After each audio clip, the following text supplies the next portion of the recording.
Hello అండి, నమస్తే. Welcome back to our channel. ఈరోజు ఈ వీడియోలో కమ్మగా టేస్టీగా కుదిరే మసాలా బీరకాయ కర్రీ చూపిస్తున్నానండి. ఈ కర్రీ అయితే మనం రోటీలోకి ఇంకా రైస్లో కూడా చాలా బాగుంటుంది. నేను చూపిస్తున్న ఈ మసాలా పేస్ట్ను వేసి బీరకాయ కర్రీ ప్రిపేర్ చేశారంటే టేస్ట్ అదిరిపోతుంది. ఇక ప్రాసెస్లోకి అయితే వెళ్ళిపోదామండి. నేను ఇక్కడ చిన్న మిక్సీ జార్లో 2 టేబుల్ స్పూన్ వేయించిన పల్లీలు, ఇంకా కొద్దిగా కొబ్బరి ముక్కలు, 4-5 వెల్లుల్లి కూడా యాడ్ చేస్తున్నాను. ఇవన్నీ కూడా కొంచెం కోర్సుగా బ్లెండ్ అయ్యేలాగా అయితే మనం బ్లెండ్ చేసుకోవాలండి. 1 టేబుల్ స్పూన్ ధనియా పౌడర్ కూడా యాడ్ చేశానండి. మీ దగ్గర ధనియాలు ఉంటే ధనియాలు కూడా యాడ్ చేసుకోవచ్చు. నేను ఇక్కడ పౌడర్ అయితే యాడ్ చేస్తున్నాను. ఇవన్నీ లైట్గా పౌడర్ చేసుకోవాలి. దాని తర్వాత ఒక చిన్న మీడియం సైజు ఆనియన్ అండి కట్ చేసి ఇందులోని కొన్ని వాటర్ కూడా యాడ్ చేసి మనం పేస్ట్ చేసుకోవాలి. మరి బరకగా కాదు, మళ్ళీ సాఫ్ట్గా కాదు, మీడియంగా అయితే బ్లెండ్ చేసుకొని పేస్ట్ అయితే ప్రిపేర్ చేసుకోవాలండి. ఈ మసాలా పేస్ట్ యాడ్ చేయడం వల్ల కూరకు మంచి చిక్కదనము, రుచి కూడా వస్తుంది. చాలా బాగుంటుందండి, తప్పకుండా ట్రై చేయండి.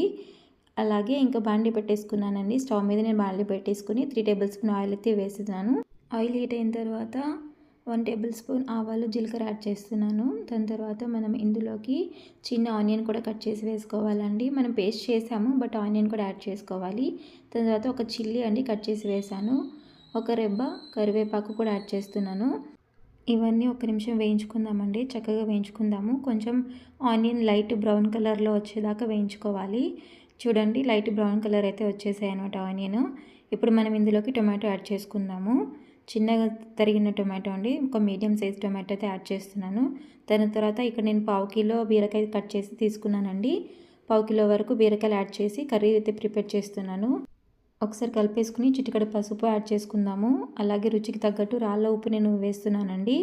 రాళ్ళ ఉప్పు వేస్తే టేస్ట్ బాగుంటుందన్నమాట. దాని తర్వాత ఒకసారి కలిపేసి మూత పెట్టి ఒక 5 నిమిషాలు మగ్గించుకుందామండి. మనకు వాటర్ రిలీజ్ అవుతుంది. బీరకాయలో వాటర్ కంటెంట్ ఎక్కువగా ఉంటుంది కదా, ఆ వాటర్ అయితే రిలీజ్ అవుతుంది. అలా అయ్యేంత వరకు కూడా మనం ఒకసారి కుక్ చేసుకోవాలి. చూడండి, వాటర్ అయితే వచ్చేసింది అనమాట. సైడ్ నుంచి బీరకాయ నుంచి వాటర్ వచ్చేసింది. ఇప్పుడు మనం ఇందులోకి పేస్ట్ చేసి పెట్టుకున్నాం కదా, మసాలా పేస్ట్, అదైతే యాడ్ చేసుకోవాలి. మసాలా పేస్ట్ యాడ్ చేసిన తర్వాత చక్కగా మొత్తం కలిసేలాగైతే కలుపుకోవాలండి. మనం ఇప్పుడే ఇందులోకి వాటర్ లాంటివి ఏమి వేయకూడదు. కొద్దిసేపు మగ్గించుకోవాలి. మసాలా పేస్ట్ వేసి చక్కగా అంతగా నీట్గా అయితే కలిపేసుకోవాలండి. ఇలా కలుపుకున్న తర్వాత మనం ఇందులోకి కారం కూడా యాడ్ చేసుకోవాలండి. మనము కారం ఎంత తినగలమో అంత. ఇక్కడ నేను 1 టేబుల్ స్పూన్ కారం అయితే యాడ్ చేశాను. మీ టేస్ట్కి తగ్గట్టు మీరు ఎంత తినగలరో కారం అంతా యాడ్ చేసుకోండి. దాని తర్వాత మూత పెట్టి మగ్గించుకుందామండి. ఒక 5 నిమిషాల తర్వాత మళ్ళీ మూత తీసి చూద్దాము. ఇక్కడ చూడండి, చక్కగా అయితే బీరకాయ మెత్తపడిపోయింది, ఉడికిందనమాట. నేను 1/2 గ్లాస్ అయితే వాటర్ యాడ్ చేస్తున్నాను. వాటర్ యాడ్ చేసుకుని ఒకసారి చక్కగా అంతా కలిపేసుకోవాలి. కలిపి మళ్ళీ మూత పెట్టి మగ్గించుకుందామండి. ఇందులోకి మనము కొత్తిమీర కూడా యాడ్ చేసుకోవచ్చండి. లాస్ట్లో నాకు అవైలబుల్గా లేదనమాట కొత్తిమీర, అందుకే నేను వేయట్లేదు. ఇక్కడ చూడండి, మగ్గిపోయిందనమాట. చాలా బాగా మెత్తగా అయిపోయింది. పీసెస్ కూడా మెత్తగా స్మూత్గా అయిపోయినాయి అనమాట. ఇప్పుడు నేను కొత్తిమీర పేస్ట్ అండి, దీని లాస్ట్ వీడియోలో కూడా మీకు చెప్పాను కదా, అల్లం వెల్లుల్లి కొత్తిమీర పేస్ట్ చేశాను అనమాట, అది వేసాను. ఇంకా 1/2 టీ స్పూన్ గరం మసాలా కూడా యాడ్ చేసి చక్కగా అంతా కలిసేలాగైతే కలిపేసుకున్నానండి. ఈ కర్రీ అయితే చాలా బాగుంటుంది. మనం చపాతీలో ప్రిపేర్ చేసుకోండి, సూపర్గా ఉంటుంది, అద్దరిపోతుందండి. అలాగే ఇక్కడ నేను పాలు తీసుకున్నానండి. 1/2 కప్పు పాలు అయితే యాడ్ చేస్తున్నాను. నేను ఎప్పుడు బీరకాయ కర్రీ చేసినా, ఎలాంటి బీరకాయ కర్రీ చేసినా కూడా పాలు ఖచ్చితంగా వేసి అయితే ప్రిపేర్ చేస్తానండి. పాలు వేయడం వల్ల చక్కటి రుచి, కమ్మదనం అయితే కర్రీకి వస్తుందన్నమాట. చాలా బాగుంటుంది.